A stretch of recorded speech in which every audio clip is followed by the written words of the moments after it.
Hola, hola, ¿qué tal? ¿Cómo están? Mi nombre es Jonathan Duque. Bienvenidos a este canal que se llama Rincón Estudiantil Psicología. Soy estudiante de pregrado en psicología en la Universidad Católica Luis Amigó y para mí es un privilegio estar aquí contigo, hablando un poco de todos los conceptos, de todos los conocimientos que son necesarios para poder realizar una muy buena praxis. Si estás estudiando como yo, pues aquí es un lugar bueno e indicado para repasar todos esos conceptos de las materias que hemos estado estudiando o que vamos a estudiar durante este semestre, por ejemplo.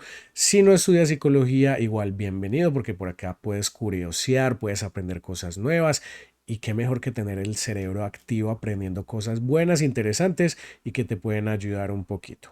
Vamos de una vez a pasar al tema que nos compete de hoy, aunque ya habíamos mostrado la diapositiva, que son los procesos psicológicos básicos, sensación y percepción. Algunas anotaciones antes de empezar.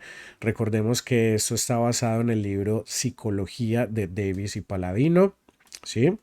Lo segundo es, recuerda, yo no soy profesor de psicología a nivel universitario, yo soy un estudiante, así que me puedo equivocar y si me equivoco me gustaría que me ayudaras a corregir y a mejorar y por lo tanto te animo a tener una mente crítica y una mente investigativa de tal manera que si yo digo algo que de pronto no te cuadra o de pronto no sabías pero quieres indagar más a fondo, pues ve a otras fuentes y también puedes investigar por ti mismo. No te quedes con lo que te enseñan en una clase, investiga, ve más allá y así vas a aprender mucho más. Muy bien, la vez pasada en el video anterior estuvimos enfocados o estuvimos hablando más sobre la visión, pero en este caso vamos a hablar sobre la audición. Pero antes de ir propiamente a la audición, vamos a recordar algunos conceptos que son necesarios para comprender lo que vamos a hablar ahorita. Hablamos de procesos psicológicos básicos que son la sensación, la percepción, la atención y la memoria. Se les llaman básicos porque son los primeritos que nos van a ayudar a recopilar información de nuestro ambiente externo, nos van a ayudar a interpretar ese ambiente, a conocer ese ambiente y quizás adaptarnos a ese ambiente. Y luego vienen los procesos superiores, que son los que vamos a utilizar ya no solamente de una manera pasiva, como para actuar pasivamente en nuestro entorno, sino ya para actuar de manera interactiva en ese entorno que nos está rodeando. Hablamos de los procesos superiores como el pensamiento, lenguaje, inteligencia, el aprendizaje y la motivación y emoción. Ahora, ¿por qué entonces si la motivación y la emoción son parte de los procesos psicológicos superiores, por qué están acá?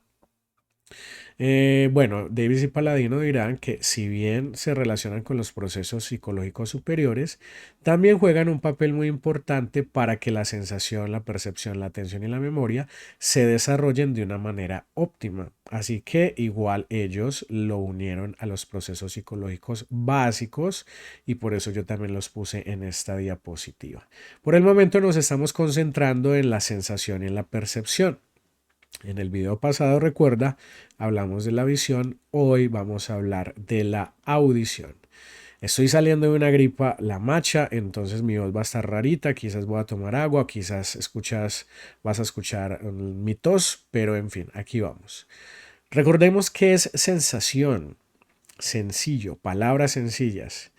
La sensación es la manera en cómo tus sentidos se activan por estímulos de tu entorno que hacen que unas células especializadas o receptores recojan esos estímulos para enviarlos al cerebro. Esa es la sensación.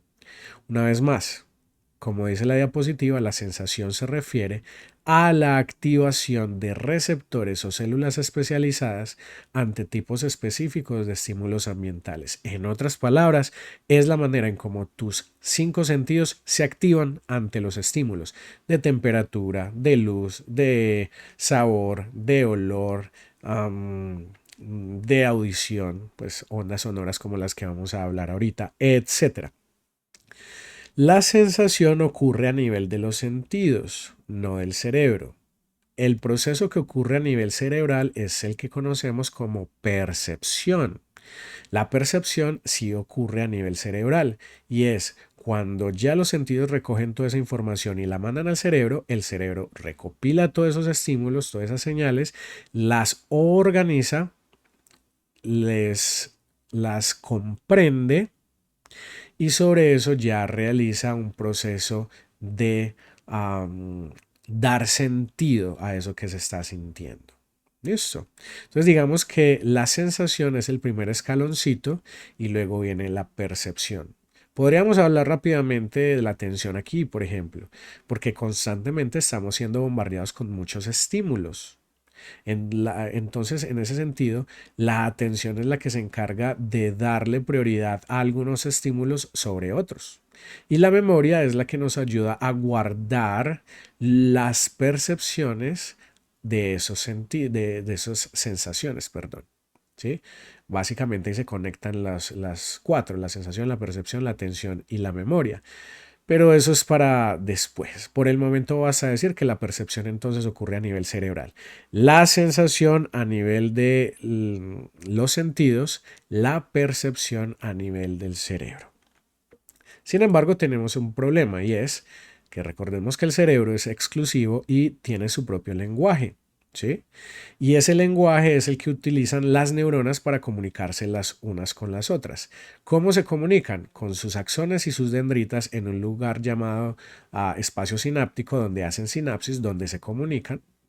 Y esto lo hacen a través de potenciales de acción o simplemente la despolarización. En otras palabras, simplemente se activan electroquímicamente y los mensajes que se pasan la una a la otra son neurotransmisores que les dicen qué es lo que está sucediendo en todo el cuerpo. Ahora, como ese es el lenguaje del cerebro, pues los sentidos necesitan traducir lo que ellos están captando al lenguaje del cerebro. A ese proceso se le llama transducción.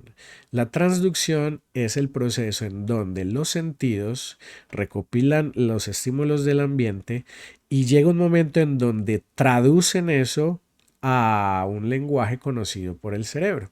¿Sí? Esa transducción va a ocurrir en todas las células especializadas, no propiamente en esas células, sino en donde esas células especializadas se conectan con unas células nerviosas aferentes. Las células nerviosas aferentes son las células nerviosas que están conectadas a esos receptores y que son las encargadas de llevar los mensajes desde los sentidos, y no solamente desde los sentidos, sino desde cualquier parte del cuerpo, hacia el cerebro. Y cuando el cerebro responde y envía la respuesta a esas células nerviosas, se les llaman células nerviosas eferentes. Las aferentes llevan hacia el cerebro, las eferentes sacan del cerebro las respuestas hacia los demás órganos.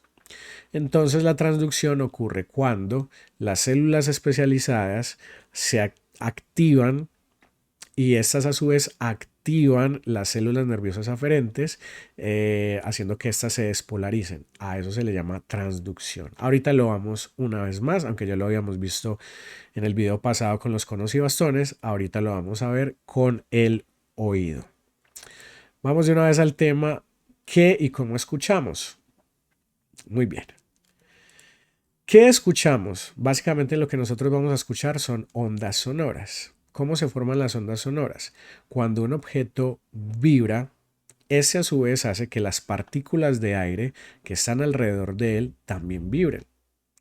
Y estas partículas van a vibrar y se van a agitar y a su vez van a agitar a otras y así se van yendo y se van yendo hasta que forman una onda, un efecto de ola, por decirlo. Y eso es lo que va a llegar hasta nuestros oídos y lo que vamos a captar como sonido. Las ondas sonoras se van a medir en hercios o en hertz y van a tener tres características principales. La longitud relacionada con la frecuencia, la amplitud, que también se le puede llamar intensidad, y la pureza relacionada con el timbre. ¿Qué es la longitud? Y vamos a rayar por acá. La longitud es la distancia que hay entre una cresta y otra en la gráfica de una onda sonora. ¿sí? Entonces, recordemos que para nosotros entender ese concepto abstracto de onda necesitamos gráficas, necesitamos dibujos para poderle dar cualidades y características sobre las cuales nosotros podamos estudiar esas ondas. Y resulta entonces esta grafiquita así. La distancia que hay entre una cresta y otra, esa es lo que vamos a llamar longitud de onda. Si esa longitud o ese espacio es muy grande, como en este caso, el sonido tenderá a ser un sonido grave. Sonido grave como un trueno, un rayo, un tambor. Si el espacio entre esas crestas es pequeño, como en este caso, el sonido tenderá a ser agudo. A eso es lo que le llamamos longitud y es la que nos va a permitir saber si un sonido es grave o agudo. Independientemente de esa distancia, no importa si es larga o corta, a esa distancia, largo o corta, se le va a llamar ciclo. ¿Sí? Depende del número de ciclos o de repeticiones por segundo, nosotros vamos a obtener los hertz. Entonces, ¿qué son los hertz? Son los ciclos o las repeticiones de una onda sonora en un segundo. Enseguida lo vamos a entender por acá cuando lleguemos a este 20. Muy bien. Ahora, ¿qué es la frecuencia? Esa es la frecuencia. La cantidad de repeticiones que tenemos de un ciclo. Por ahí pasó una moto súper fuerte. La cantidad de repeticiones o de ciclos que tenemos en un segundo. A eso nos referimos con frecuencia. La longitud a la distancia entre una cresta y otra. Y nos vamos a ir para la amplitud o la intensidad, también conocida. Si bien estos son los términos técnicos, vamos a decir en palabras muy facilitas que la amplitud se refiere al volumen de un sonido. ¿Listo? En la gráfica se observa como la distancia que hay entre una cresta y un valle. Si la distancia es muy larga, entonces es un sonido alto. Es un volumen alto. Pero si la distancia es corta, entre una cresta y un valle, el sonido será bajo, es decir, el volumen será bajo. En otras palabras, una alta amplitud, una alta intensidad, una baja amplitud, una baja intensidad, o más sencillo todavía, volumen alto, volumen bajo. Y eso se va a medir en decibeles. Hay unos decibeles que si nos exponemos a ellos nos van a causar sordera, ya sea inmediatamente o ya sea en un periodo del tiempo más prolongado. Muy bien. Y la pureza se refiere, bueno, voy a coger primero el timbre. ¿Qué es el timbre? Es la característica del sonido que nos permite diferenciar entre un sonido y otro. Es lo que nos permite diferenciar entre mi voz y la voz de mi papá, entre la voz de tu papá y la voz de tu hermanito, entre el do de un piano y el do de una guitarra. A eso nos referimos con timbre. La pureza se refiere a esos sonidos o a esos timbres que son, mejor dicho, no están mezclados con nada más. Pero Davis y Paladino nos van a decir que ese tipo de sonidos son muy difíciles de encontrar en la vida. Incluso la voz del ser humano está compuesta por varias notas. Y tú puedes buscar eso en YouTube y puedes ver los videos en donde graban a alguien cantando, luego paran la grabación y descomponen esa voz en unos sonidos más pequeños que se llaman armónicos. Entonces ni siquiera la voz humana es pura, está mezclada o está compuesta por sonidos más pequeños llamados armónicos que cuando se juntan dan como resultado ese timbre característico. Y como un dato adicional, nosotros los seres humanos, teniendo un sistema auditivo funcional al 100%, oímos dentro de un rango de los 20 a los 20.000 hercios. Los sonidos más bajos que esto o más altos que estos son imposibles de escucharse, son imposibles de ser percibidos por nosotros. Y obviamente hablando en términos funcionales, porque si ya nosotros tenemos alguna patología auditiva, pues ya esto se va a reducir a este rango. ¿Listo? Por ejemplo, entre más ancianitos seamos, este rango se va a reducir más. Vamos a tener una pérdida auditiva normal por la edad. Muy bien, esas son las tres características de las ondas sonoras, cómo se miden y cuál es el rango que nosotros escuchamos. Eso es lo que escuchamos. Ahora, ¿cómo escuchamos? Sistema auditivo. Y miren qué belleza lo que hay acá. Si bien esto no es una foto real, me hubiese gustado, estuve buscándolas, pero no pude encontrar. Y obviamente, pues debido al tamaño de estos órganos, es muy difícil encontrar fotos reales de esto. Pero miren la maravilla. El oído, cómo funciona. Y yo no sé si usted cree en Dios, yo sí creo y me parece que este es un diseño de Dios espectacular y fenomenal. Muy bien, vamos a segmentar el oído en tres partes para entender cómo funciona. La primera parte va a estar constituido por lo que nosotros vamos a llamar como pabellón auricular, que es la orejita. Por ahí entran las ondas sonoras y llegan al canal auditivo. Esas dos partes conforman nuestro oído externo. Es aquí en el canal auditivo donde, por ejemplo, se nos forma la cerita y con los copitos, aunque no es muy recomendado, sacamos esa cerita. Es acá donde se acumula todo eso. Y de hecho, si bien por estética lo hacemos, el papel de la cera es precisamente cuidar esos tejidos internos e incluso la membrana timpánica de infecciones y suciedad. Bueno, pasemos a la segunda parte del oído, que es el oído medio.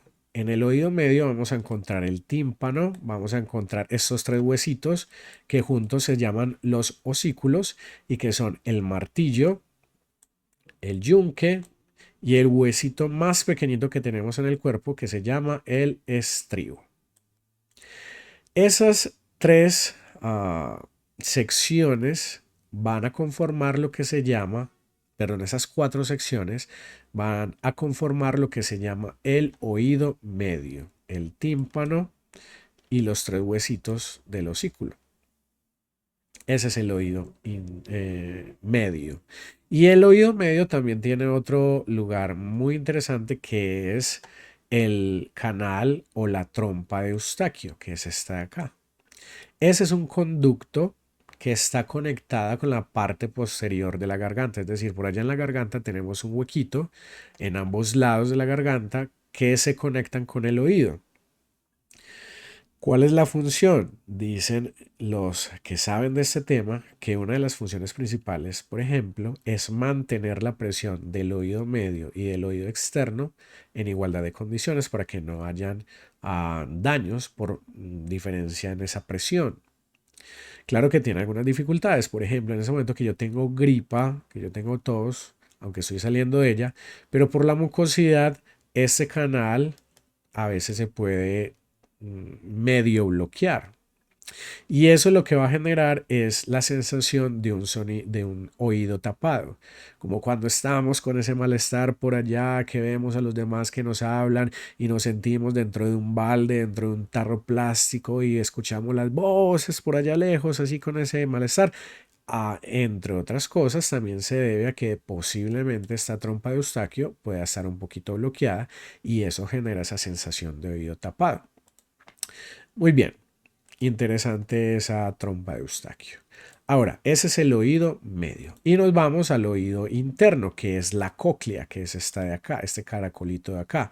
Está unida al estribo por algo que se llama la ventana oval, que es simplemente el lugar donde se une el huesito del estribo con la cóclea. Eso se llama ventana oval. Muy bien. ¿Dónde sucede la transducción de la que hablábamos ahorita? Esa magia funciona acá, aparece acá, en la cóclea. En las demás partes del oído simplemente son procesos mecánicos incluso, de movimiento, de conducción del sonido, pero donde se realiza el proceso de traducción del lenguaje, del sonido, del sentido de la audición al lenguaje del cerebro, o lo que llamamos ahorita la transducción, eso sucede en la cóclea. Por eso vamos a hablar un poquito más de la cóclea en este momento. Vamos a ampliar ese caracolito y vamos a decir que la cóclea va a ser esta parte de acá. Si nosotros cogemos un pedacito, lo arrancamos y lo volvemos más grande, tendríamos esta imagen. Eso es lo que hay por dentro de la cóclea. El exterior de la cóclea pues sería el exterior de este círculo y el interior de la cóclea serían estas tres cavidades que hay aquí más esto que se llama el órgano de Corti, que es donde aparece la magia, donde todo es posible. Tenemos entonces tres segmentos o espacios. Tenemos aquí arriba la escala vestibular y tenemos aquí abajo la escala timpánica y en medio de ambos tenemos la escala media. En esas tres segmentos o secciones, en esas tres secciones vamos a tener líquido, ¿sí? Esos líquidos son los que nos van a ayudar en el proceso de escucha. Tanto en la escala vestibular como en la escala timpánica vamos a tener un líquido que se llama perilinfa. Lo que no estoy seguro es si se le dice la perilinfa o el perilinfa. Simplemente vamos a decirle perilinfa. Y para efectos de aquí en adelante de la explicación le diré la perilinfa respetando la regla gramatical de las palabras con género femenino. Y aquí en la escala media vamos a tener un líquido llamado endolinfa, ¿sí? Ese no es en estos momentos de suma importancia para el proceso auditivo, si bien tiene su papel fundamental, no nos vamos a centrar en él. Nos vamos a centrar es en la perilinfa, porque ese es el líquido que va a hacer vibrar la cóclea y luego va a hacer vibrar esta partecita de acá, y la voy a subrayar, esta capita de aquí arriba de la escala timpánica que se llama la membrana basilar. Sobre la membrana basilar se encuentra el órgano de Corti y es en este órgano de Corti donde se realiza la transducción, señores y señoras. Ahí es donde ocurre la magia de la audición. Y aunque parezca chistoso, funciona es por unos pelitos que tenemos ahí. Entonces, para poderlo entender, vamos a coger esta imagen y la vamos a poner más grande. ¡Bum! Y aquí está la imagen grande. Entonces, hablamos de que cuando el sonido entra, llega al pabellón auditivo, entra por el canal auditivo, golpean en el tímpano, luego los osículos y los osículos que están conectados entre sí y luego al estribo a la cóclea, todos ellos vibran. Entonces el estribo obviamente hace vibrar no a la cóclea como tal, sino al líquido que hay dentro de la cóclea, a la perilinfa, ¿sí? Que recordemos está por acá y por acá. Cuando ese líquido se mueve, pues hace vibrar, hace mover también la membrana basilar, que en este dibujo de acá la tenemos acá. Esta partecita de aquí abajo es la membrana basilar. Cuando la perilinfa se mueve por efectos del sonido que está recibiendo todos los órganos que están antes de esta cóclea, entonces la perilinfa va a hacer que esta membrana basilar también vibre. Suba y baje, sube y baje, suba y baje, ¿cierto? Resulta que sobre esa membrana basilar está el órgano de Corti, que está básicamente constituido por unas células sensoriales, que en este caso las tenemos de amarillito. Esas células sensoriales son ciliadas, es decir, tienen unos pelitos, estos pelitos. Y esos pelitos van a estar casi que tocando esta membrana verdecita de acá que se llama la membrana tectorial. ¿Sí? Obviamente esas células no tienen, esas células y esas membranas no tienen estos colores verdes y amarillos. Aquí los pusieron así pues para poder identificarlos, ¿cierto? Ahora, ¿qué pasa? Entonces, cuando la membrana basilar está vibrando, hace que estas células sensoriales vibren también, subiendo y bajando. Hasta ahí no ha pasado la transducción. ¿Cómo sucede la transducción? Pues estas células al subir y al bajar hacen que esos pelitos que están tocando la membrana tectorial suban y bajen y en algún momento esos pelitos que son así, al tocar la membrana basilar, perdón, la membrana tectorial, esos pelitos se doblan. Y al doblarse, ahí ocurre la transducción, porque si se doblan la cantidad de pelitos necesarios, la célula sensorial se activa, se despolariza y ¡pum! Manda el mensaje o la señal al cerebro a través del nervio coclear. Si los pelitos de acá no se doblan, entonces la célula sensorial no se activa, no se despolariza, no manda ninguna señal. Pero si se doblan, si la membrana basilar vibra lo suficiente como para que las células sensoriales se muevan lo suficiente como para que los pelitos toquen la membrana tectorial y se doblen lo suficiente, entonces ahí sí la célula sensorial se activa y ¡boom!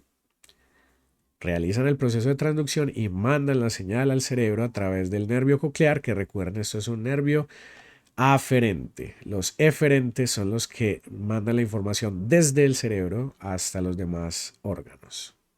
Listo. Y así, señores y señoras, es como nosotros oímos. Si nosotros tuviésemos todos los demás organitos, los demás órganos que hay de acá para atrás, bien, todos funcionales, pero estos pelitos no funcionaran bien o definitivamente estuvieran malitos todos, no podríamos escuchar. Listo. Y de hecho hay una sordera que se relaciona precisamente con la malformación o el daño de estos cilios, de estos pelitos. Listo. Entonces, ¿dónde ocurre el proceso de transducción en la audición? En el órgano de Corti. Cuando las células ciliadas se mueven, los cilios se doblan e inmediatamente activan la célula. Esta se despolariza y manda la información al cerebro. ¿Cuál es la trayectoria auditiva o cómo llega eso al cerebro? Pues vamos a verlo acá. El sonido llega al oído externo, pabellón auditivo, canal auditivo, luego llega al oído medio, tenemos el tímpano, tenemos el martillo, el yunque, tenemos el estribo, se conecta por la ventana oval al oído interno, la cóclea, ahí pasa lo que les acabo de explicar, se mueve la membrana basilar, esta hace que vibren las células receptoras, eso hace que los pelitos empiecen a tocar la membrana tectorial y si se doblan se activa la célula y manda la información al cerebro, pero antes de llegar allá pasa por el bulbo raquídeo, que es una parte allá del sistema nervioso, luego pasa al tálamo y recuerden que el tálamo es como esa central que recibe todos los mensajes y los reparte a los diferentes lugares del cerebro. Y luego del tálamo pasa al lóbulo temporal. El lóbulo temporal es la parte del cerebro que está ahí junto a los oídos. Y vamos a hacer un ejercicio de recordación. Tenemos 4 lóbulos en nuestro cerebro. Ya tenemos el primero, lóbulo temporal. ¿Cómo se llamaría este de acá? Lóbulo frontal. El de la mitad, lóbulo parietal.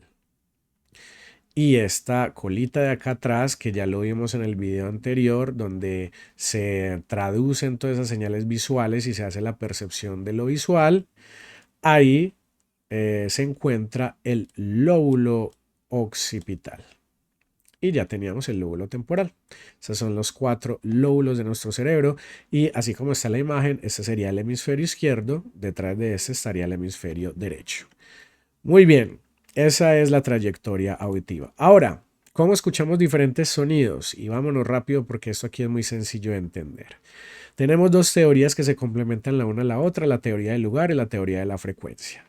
La teoría del lugar, propuesta por Hermann von Helmholtz, dice que las células pilosas, recuerden, células pilosas, o sea, la que está en el órgano de Corti, ubicadas en distintos lugares del órgano de Corti, transmiten información acerca de diferentes tonos. Es decir, lo que está diciendo aquí el autor es, depende del lugar donde estén las células pilosas, ellos van a transmitir esa sensación de los diferentes tonos.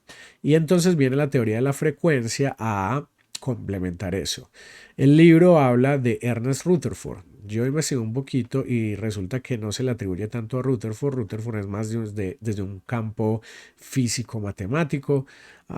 Se le atribuyen a otros dos autores esta teoría de la frecuencia, pero no nos vamos a poner a discutir con los autores. Basta decir que se llama la teoría de la frecuencia. ¿Y qué dice la teoría de la frecuencia? Dice que los humanos perciben el tono de acuerdo a cuán rápido vibra la membrana basilar. Mientras más rápida sea la vibración, mayor será el tono y viceversa. Entonces, ¿cómo unimos estas dos teorías? Muy sencillas. Hay estudios que muestran que en la base de la cóclea, es decir, cercana a donde se une el estribo con la cóclea, esas partes de la membrana basilar son más duras. Por lo tanto, van a vibrar con sonidos más agudos y ahí es donde entra la teoría del lugar. Esas células pilosas de esa zona van a detectar más fácil los sonidos agudos.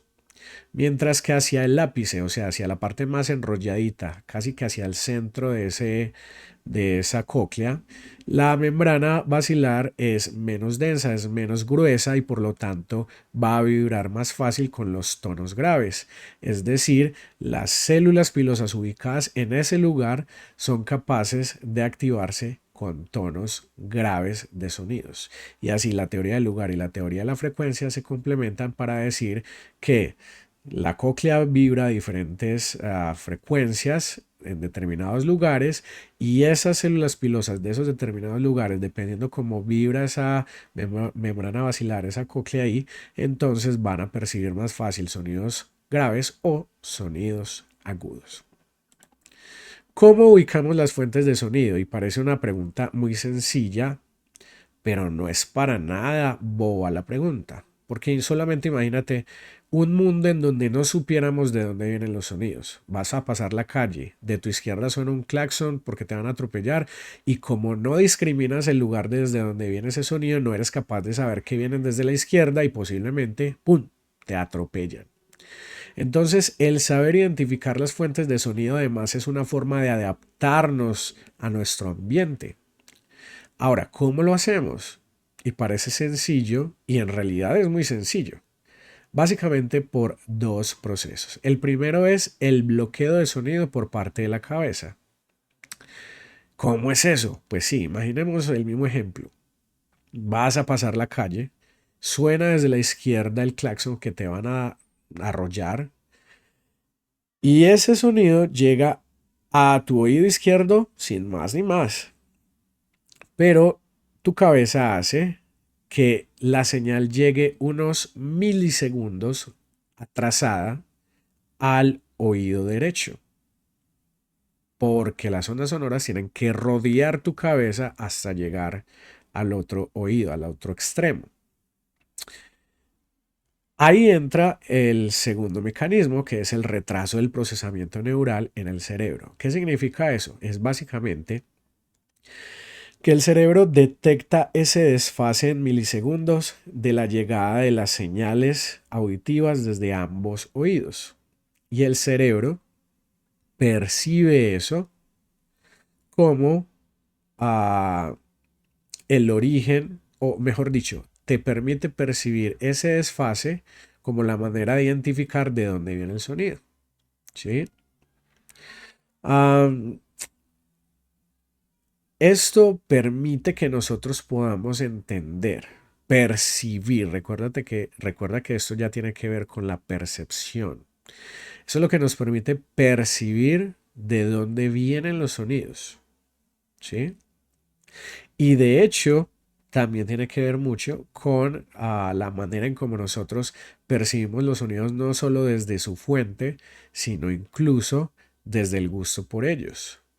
Un sonido suave, que sea como un susurro, a un sonido estridente, que sea uno u otro lado de nosotros, en fin. Pero estos son los mecanismos que, según el libro de Davis y Paladino, nosotros utilizamos para poder darle a el material suficiente al cerebro, la información suficiente para que él perciba de dónde viene la fuente de sonido.